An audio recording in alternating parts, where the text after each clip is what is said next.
घर चढ़ के मारब बरियारी रे छूट जी तो कैल रंगदारी रे घर चढ़ के मारब बरियारी रे तोरा बाप के न तोरा दादा के चिन्हबहु बेटा सब गोली मारबहु तैगो गिनबहु तोरा बाप के न तोरा दादा के चिन्हबहु बेटा सब गोली मारबहु तैगो गिनबहु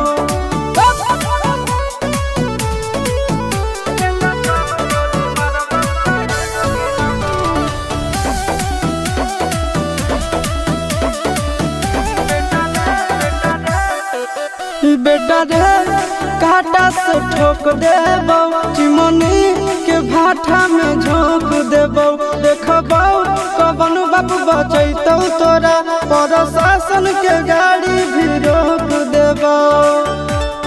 बेटा जी सुनो बेटा रे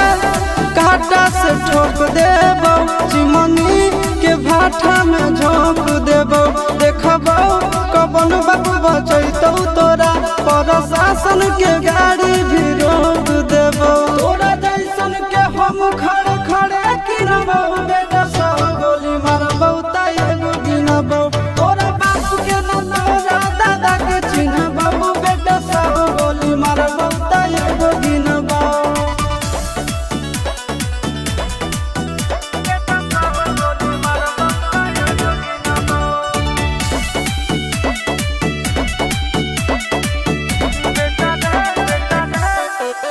बेटा रे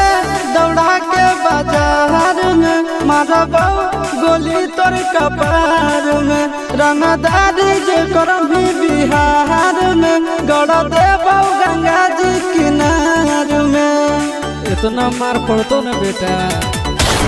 बेटा रे दौड़ा के बाजार में मारबौ